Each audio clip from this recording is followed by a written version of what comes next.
Hello everybody, today I'm going to be talking about Medellin, Colombia, and what it's like to live here as a digital nomad or as an expat. I've lived here for 3 months now. My name's Chris, and welcome to Tripping Down the World.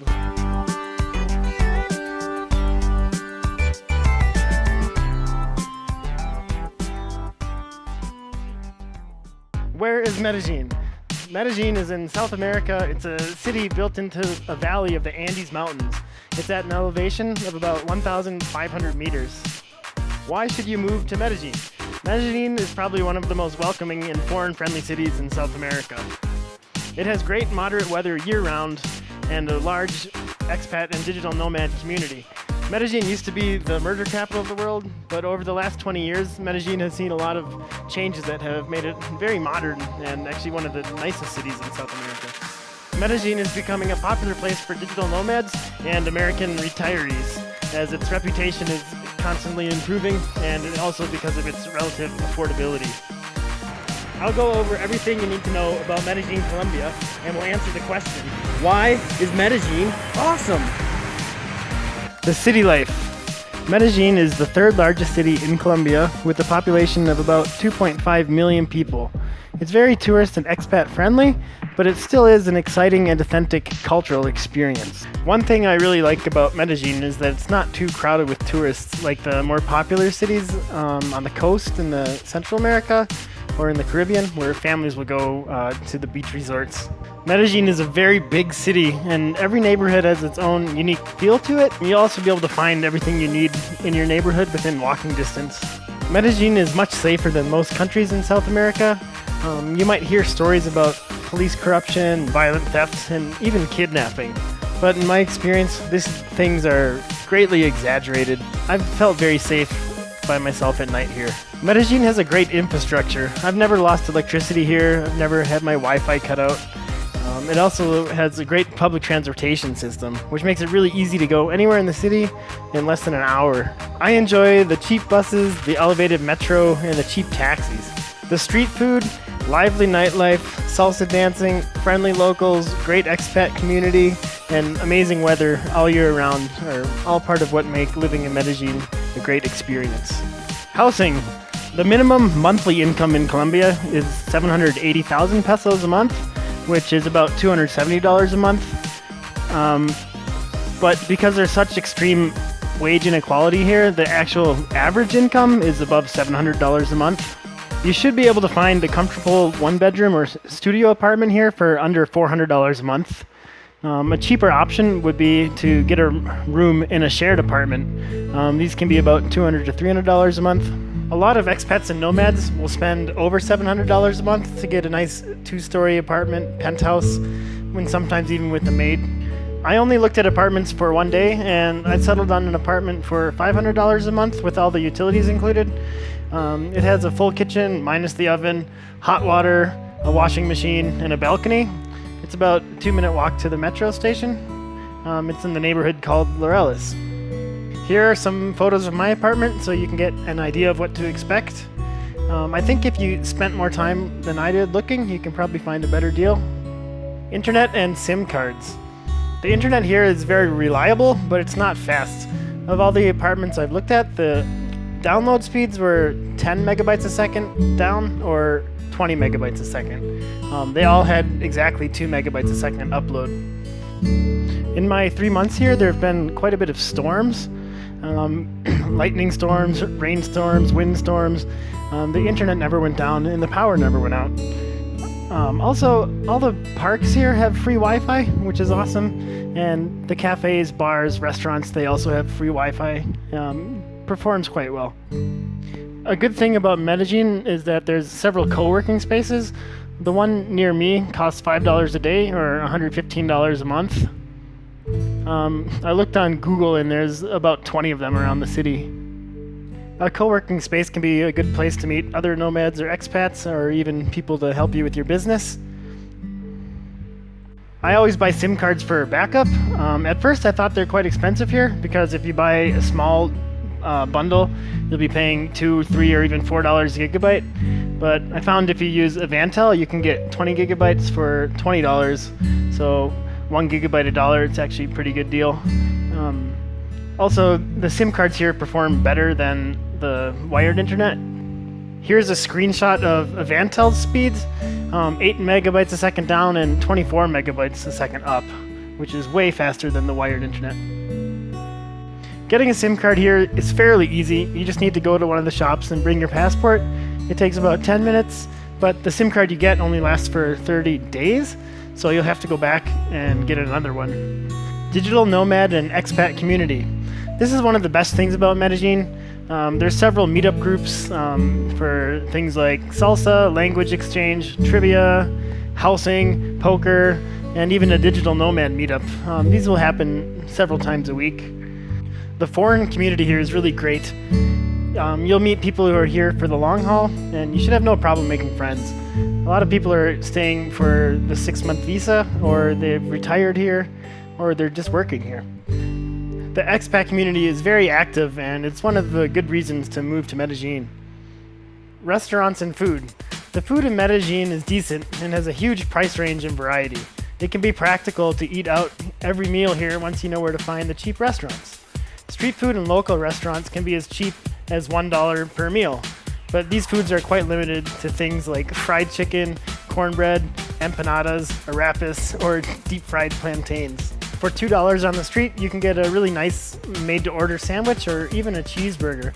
But I prefer the high-end local restaurants or the low-end foreign restaurants just to get a better variety in food and get a higher protein to carb ratio.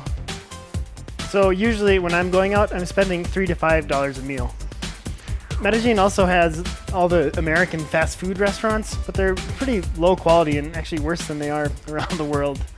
The only one that's actually affordable here is Burger King, where you can get 2 cheeseburgers for 6,000 pesos, so that's 2 cheeseburgers for $2. Medellin does have some fancy restaurants in the El Poblado neighborhood. These are usually less than $10 a meal, and you can get pretty much anything you're looking for, such as Singaporean food, pizza, Chinese, Mexican, Irish food, burgers, wings, vegan places, sushi, and French gourmet. I've tried all these fancy places, but I prefer to stick to the street food and local restaurants just because I'm on a budget.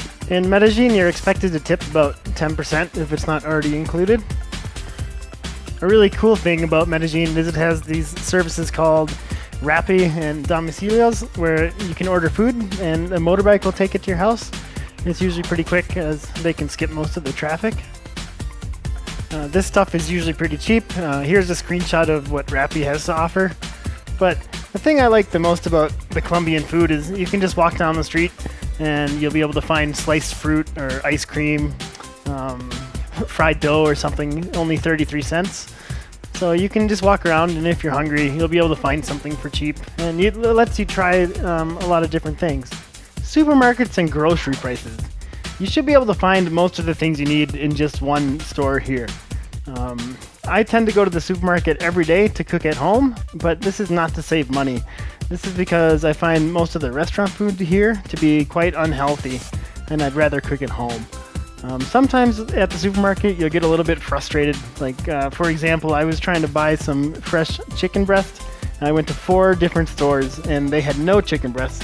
And then I went to the 5th store and they had frozen chicken breast with no bones, so that's good. The big supermarkets here are called Éxito, Jumbo, Diuno, and La Vaquita. La Vaquita is the one closest to me, and it was cheaper than all of the Western markets. I'll list a few common things and their prices. 30 eggs, $3. Cheese, $1. Ham, $2.50. Salad, it's priceless. I can't find salad or pre-made salad anywhere. A pre-made sandwich is $1.50. Rotisserie chicken, $4.50. Frozen chicken breasts is $7 a kilogram. Milk is $1 a liter. A 500 milliliter beer is 75 cents in the store. 20 cigarettes is $1.50, and the water is free. You can drink from the tap here, but it is a bit chlorinated, but it is safe. Nightlife. The nightlife in Medellin is very popular and lively. Every major neighborhood on Friday and Saturday night, the streets are just crowded and bustling with people. They're going out dancing, listening to live music, or just sitting around tables and drinking beer with friends. Thursday is ladies' night, and it's quite popular, especially on paydays. Dance clubs are popular here and usually have a cover fee of about $10. Sometimes they have an open bar, but usually a beer is around $4 and a mixed drink's $6. The crowd in Medellin is quite diverse. You'll find backpackers, digital nomads, expats, university students, older locals, and retirees. Locals are quite friendly and sometimes will invite you to their table if they discover that you are an expat. It's possible to have a night out for cheap here if you stick to the local restaurants and bars, but a better idea could be to drink in the park, which is illegal now, or you can drink at the small shops at the little plastic tables outside. But generally, going out here is a lot more expensive than I had expected. It is cheaper here than in the USA, Japan, Western Europe, Scandinavia, and Australia, but it's quite noticeably more expensive than in Eastern Europe, Southeast Asia, or Africa. There is an unwritten dress code here where guys should wear pants, shoes, and a decent shirt if you want to go clubbing. People actually dance with skill here. I don't have nice clothes, I can't speak Spanish, and I can't salsa dance, so I feel like I missed a big part of the nightlife. I'd highly recommend that you learn Spanish before you come here if you want to get the full potential out of the nightlife, and also to improve your chance of meeting locals. But overall, the nightlife here is really exciting and fun, and it's a good reason to give Medellin a try. The local transportation also makes it so much easier to go out. Local transportation. The public transportation in Medellin is incredible. It's highlighted by an elevated metro that connects all of the major neighborhoods. It's very clean and modern. It was built in 1995. This costs about 75 cents per trip, and it includes any transit between lines. Medellin also has a cable car metro, which costs about the same as a normal metro. This is used to connect some of the poorer communities to the main city. It doesn't have much practical use for me, but it has given me some good sightseeing trips. The buses were hard to figure out at first, but for me they're actually a better option than the metro. They do these loops that go around the city, and they stop at a lot more locations than the metro does. I prefer to take the buses because they stop right outside of my apartment and they go exactly where I'm going. These cost between 66 cents and 70 cents per trip. The bus is not integrated into Google, and I highly recommend the Move It app. It lists all of the stops, transfers, and the times. This app has greatly improved my experience in Medellin. If you have a friend, taxis are certainly the best option to get around here. Uber is illegal, but it still functions well. Just keep in mind you'll have to sit in the front seat so it doesn't look too obvious if you drive past the police. I've read horror stories about people taking the public yellow taxis, but I've concluded it's all bullcrap. I've taken the normal taxis 15 or 20 times and there's been no problems. They all turn on the meter and they go exactly where I tell them to. If you don't know where you're going and you can't speak Spanish, I'd recommend you still take an Uber so you can just type in the address. Otherwise, the normal taxis are usually faster because you don't need to wait for the Uber to come and pick you up. And also, Uber is only about 15% cheaper than the normal taxis. Medellin also has free city bikes. These are blue and they're free to use for 1 hour. The big annoyance with these bikes are that after you register with your Civica card, you need to re-register downtown every week. So these free bikes are not really practical for tourists, but if you are retired here or living here a long time and you have a cedula, it would be a great option. Medellin also has something called the Civica card, which allows you to get discounted fares on the metro. It's a free card, and you can sign up for this at most of the major metro stations if you bring your passport and your address information. This card has also been handy as you can use it as an as an identity to sign up for things like the gym. Travel possibilities. The roads leading out of Medellin are quite narrow, windy, hilly, and slow. I never took a bus anywhere, and I would recommend you fly because the prices are quite similar. Also, Colombia doesn't have strong control of its international borders, and it's surrounded by dangerous or difficult to navigate places like the Darien Swamp near Panama, or Venezuela and the Amazon rainforest. Within Colombia, here are some popular destinations by bus. Cartagena, $35, 13 hours. Bogota, $25, 10 hours. Cali, $20, 10 hours. And if you look at the price by plane, it's Cartagena, $28, 1 hour. Bogota, $22, 1 hour. Or Cali, $52, 1 hour. So really, you're being silly or you're on a really big budget if you're not flying. Outside of Colombia, you can explore the rest of South America, Central America, and the Caribbean at a reasonable price. Here are some places you can fly to. Lima, Peru, $129. Curacao Island, $171. Panama City, $173. Miami, USA, $178. Or Aruba, $180. And a big negative about being in Medellin is that you're really stuck in your corner of the world here. To get back to Europe, Africa, Asia, or Australia is super expensive and time-consuming. Some of the cheapest flights to get back to the rest of the world are Madrid, Spain, $376, Istanbul, Turkey, $560, Shanghai, China, $796, or Melbourne, Australia for $1,100. The worst thing is that if you're from a country that's not visa-free to the US, you're going to have a hard time getting out of here because most connecting flights connect in Miami or Los Angeles. The language barrier. Spanish is widely spoken in Colombia, and most people don't know English. Spanish is pretty much required here, and I can't speak Spanish. I find this to be a big negative of living in Medellin long term. I can't connect with most people just simply because I can't communicate with them. I highly recommend learning Spanish before you come here, or when you get here, take some lessons. You can take group or private lessons for pretty cheap here, and you're going to be forced to use Spanish pretty much every time you go out. That actually makes Medellin a great place to practice your Spanish if you've already learned some. That being said, I've had no problem getting around here using the limited Spanish I've picked up, and in the touristy areas, you'll be fine using your English. Street market vendors. There's a huge street market in El Centro that's awesome. You can buy knockoff clothes and shoes, or pretty much anything, and you can have fun haggling the prices. Weather. The weather in Medellin is amazing. It has a high of 28 degrees Celsius and a low of 17 all year around. And because of Medellin's altitude at 1,500 meters, it's never too humid. I'm comfortable during the day, and I can sleep under a heavy blanket at night without a fan. It rains here pretty much every day, so you're gonna need an umbrella. The rain comes in short waves, and it can be unpredictable because of the mountainous terrain. People retire here because the weather is so great, and also because they prefer a cooler climate. It's smoggy here. It's not that bad. It's not like China, but you might notice on some days that there is some smog in the valley. There is pollution, and this is because this is a mountain valley, and the smog will just come down. There's no way for it to go away. The city of Medellin is trying to fix this problem, and recently they moved some of the biggest polluting factories outside of the city. The consistent moderate weather here is a great reason to retire here or to come here as a digital nomad. Outdoor activities. Medellin is a pretty big and crowded city, so there's not so many outdoor activities that you can do. I frequently visit the city parks, and you'll see people breakdancing, skating, reading, rapping, smoking, and catching up with their friends. There are some great day hikes you can do outside of the city, but I've always stuck to the easy hikes inside of the city.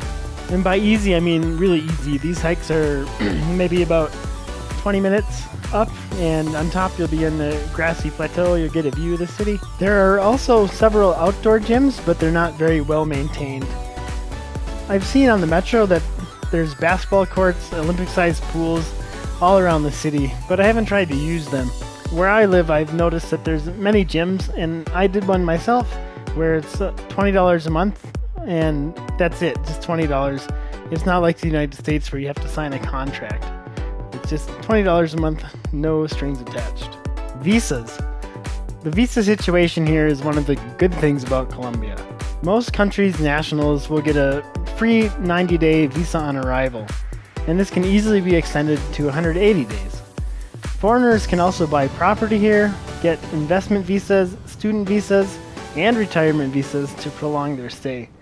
Otherwise, you're going to have to leave after 180 days, and then you can come back after another 180 days.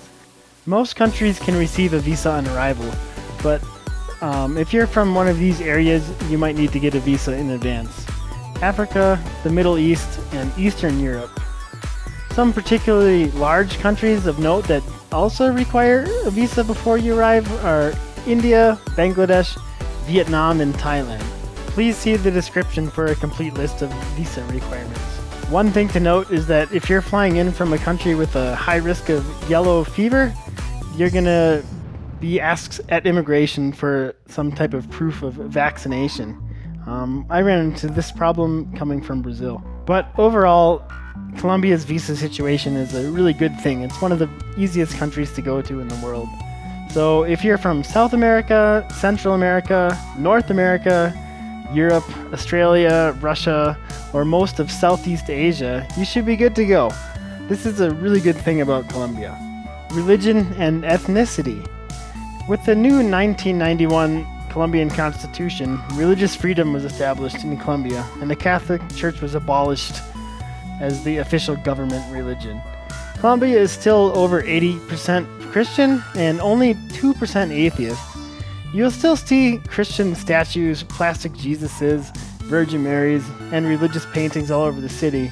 The country definitely has a Christian feel to it, but no one's going to force you to do anything, and people aren't going to ask you about it. 12 of the national holidays are Christian, but it's not a big deal, and it shouldn't affect your decision if you want to move here or not. Medical care. Colombia's healthcare system is ranked number 22 out of 191 countries rated by the World Health Organization. This puts it ahead of the United States. Magically, I never got sick here in Colombia, so I don't have any personal experience with the system. Colombia has a universal healthcare system, and 98% of Colombians are insured through public hospitals. The public hospitals provide a quality service, but can often involve really long wait times. So you might want to consider a different option. The public healthcare system doesn't really matter as an expat or a digital nomad because you're not going to have access to it. So as a digital nomad or an expat, you should be expecting to pay for private care at a hospital. The private hospitals are quite affordable here. I've heard of people going to the ER from $100 to $500 for an overnight stay, and for a regular checkup, about $30. So you're going to need to expect to pay out of pocket unless you've been here long enough to have a cedula. Like anywhere, I would recommend that you have an emergency fund to pay cash for your visit. You have travel insurance, you know which hospital you want to go to, and you have a friend who can translate for you. The pharmacies here I have not used, but I've heard that you can get pretty much every prescription drug for a cheaper price than in the United States. And you can also buy sleeping pills and Valium over the counter. But in the end, people come here for medical tourism, people retire here because the system is so good. So you should be okay paying out of pocket here. It's going to be probably cheaper than in the United States with insurance, even if you don't have insurance. Dating. I didn't date here, but it looks like it'd be pretty fun. There's a really lively nightlife, and if you can speak Spanish, you should have a good time. Safety, drugs, and prostitution. As far as safety goes, Medellin is about as safe as any major city around the world is. The violent crime is similar to all United States major cities. You do need to be careful here, especially if you're buying drugs or you're meddling in prostitution. It's fairly common for people to get roofied here, so don't be an idiot. Drug use is not as prevalent as you might think here, and the people and the tourists who come here looking to use drugs like cocaine are generally frowned upon. The locals are above this reputation, and they never even were part of it to begin with. The drug history of Colombia actually had nothing to do with the Colombians. It was an export business. The drug use was never here. It's not part of their culture. Marijuana is decriminalized here, and you should be able to find the things you're looking for, but it's not really a great idea. Prostitution is legal in some parts of Medellin. I don't know anything about it, and I know there's a crackdown on underage prostitution, so I'll put a link in the description about how to report underage prostitution if you see it. But overall, Colombia is very safe, and I would recommend you come here. Don't worry about it. Just don't be an idiot. You'll be fine. In 2018, Colombia had a vote, an anti-corruption vote, and it passed with about 80% popularity, but it didn't actually pass because they needed an over 50% voter turnout. So overall, this city is heading in the right direction, and I would expect in the future it'll even be better than it is today, and it's already good. Choosing a neighborhood. The most popular neighborhood here is El Poblado. It's also the most expensive. It's very expat friendly, and I would recommend it if you have a larger budget. This place is quite hilly. Another neighborhood is called Laureles. It's the most popular for digital nomads because it's cheaper and up and coming. It has more locals, it's not as touristy. It's also quite flat, and you can bike everywhere. That's all the categories I could think of. Let me know if there's one I should add for the next video. Let's review the pros and cons of living in Medellin. Top 4 cons. Number 4, nightlife costs. Medellin was a lot more expensive than I had expected. You can notice that it's much more expensive than Southeast Asia or Eastern Europe, but it's still fairly affordable. Number 3, travel possibilities. You're really stuck here, especially if you don't have visa-free travel to the United States. International flights are also all over $100. Number 2, the food. It's cheap, but it's not very good. And number 1, the language barrier. If you don't know Spanish, you're not going to be able to connect with most people, and you're not going to get the most out of your opportunities in Medellin. Now, the top 6 pros. Number 6, housing. It's quite affordable to live here, and you can find apartments where all the utilities are included. Number 5, the weather. The weather here is great all year round. Number 4, the nightlife. You'll easily be able to make friends, and the nightlife here is really fun and exciting. Number 3, the internet. Although it's not great, it's okay, and that's all I need is okay internet. Number 2, the public transportation system. Medellin has an awesome metro, and the taxis are cheap, and the traffic is not bad. You can go anywhere you want in the city, and it's no problem. It's awesome to be in a very accessible city. And number 1, the expat community. Medellin has a very active and large expat community. Hopefully this video helped you decide if you should move to Medellin as a digital nomad or as an expat. If you have any questions about Medellin, being a digital nomad, a backpack, or an expat, please put them in the comments below or join the Facebook group. I will try to post a Q&A video every month. Coming up, I will have Manila, Philippines, Ho Chi Minh City, Vietnam, and China.